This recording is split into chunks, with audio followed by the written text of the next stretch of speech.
everybody. I am answering questions that have been asked of me in the group. A couple days ago, I posted, I've been in cybersecurity for 27 years, ask me anything. And this is the beginning of the answers to those questions. So here we go. Here's my post. Aguilar Serra asks, how do you get in with no experience?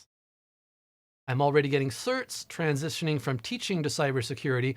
What would be the best to take that deal with security, military spouse? This is a very common question, and the answer is get some experience. Now, most people think of experience as in having had a job, getting your first job to get some experience. That's not really necessary. It's not how I got my experience to get my first job. When I was first looking to get into technology and cybersecurity, I got my own experience by setting up my own infrastructure, right? I built my own computer. Now, these days, you really don't build a computer from like motherboard and case and cards and things. I mean, you could do that. You probably should do that. It's a good experience. But you can also install your own operating system. Install your operating system, configure it, security harden it, right? Do some Googling. Whatever your favorite operating system is, Google, how do I secure my operating system? And then actually go through and do it. You can build your own Wi-Fi router or just internet router. You can get an inexpensive computer, a Raspberry Pi even. I don't happen to have one on hand. I will show one a little later on in a different video. But computer hardware is cheap nowadays. It's practically free. People are giving away their old stuff just to clear things out. Get an old computer, install Linux on it, learn Linux. Build your own NAT firewall router. Build your own VPN. In fact, just this evening, I came across this video. Jeff Geerling. This is a good guy to follow on YouTube. Here, he describes how to build your own VPN. If you want to start building your own infrastructure, learning IT, learning cybersecurity, this is a good way to go. Oh, Jeff is holding a Raspberry Pi computer. These things cost like 30 or 40 bucks. They run Linux. They can do lots of cool stuff. In fact, let's go look at raspberrypi.org and computers. Oh, raspberrypi.com is where their shopping cart would seem to be. Buy a Raspberry Pi.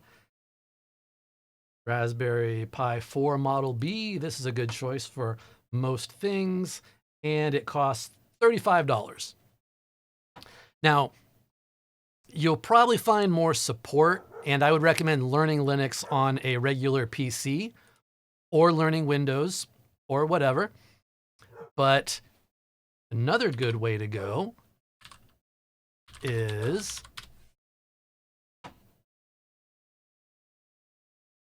let's see, Home Lab. Yeah, this is it. The Reddit or the subreddit Home Lab.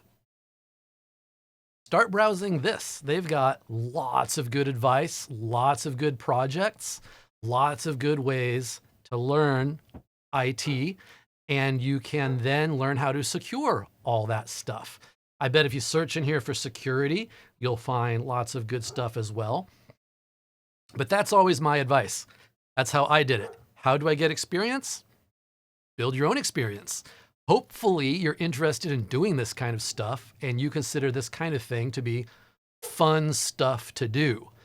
If this does not sound like fun to you, if you're not liking this advice to learn Windows, Linux, networking, IT in general on your own so that you can then learn how to secure all those things.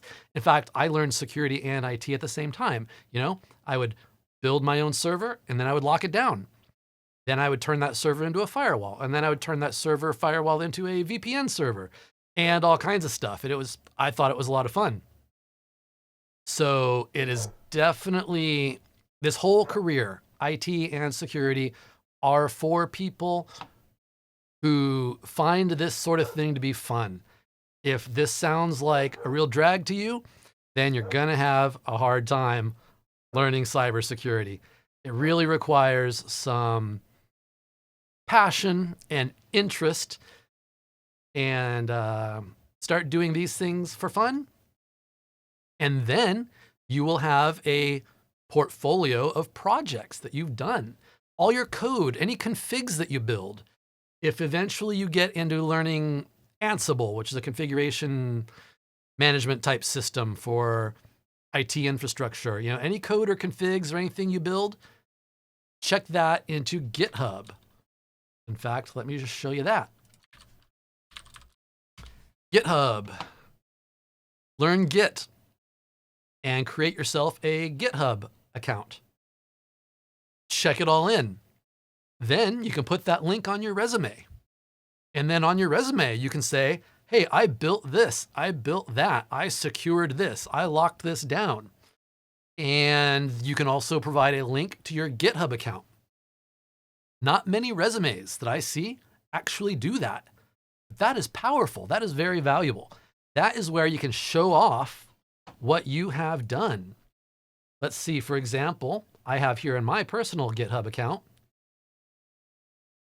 some Python code that I wrote a long time ago. And I've actually got a bunch of other stuff that I really should upload here. But this is a good way to showcase all of the work that you do so that people can understand that you do have experience, even if you do not have a previous work history. If you have shown the personal initiative required to learn these things, then you're golden. You're good to go. Employers really look for demonstrated capability above all else. The other people applying for especially like the entry-level IT jobs are probably not going to have their GitHub account on their resume. They're probably not going to be saying things like they built their own infrastructure, that they've got their own home lab where they've implemented all kinds of stuff. That's the way to get experience, which will lead you to your first job.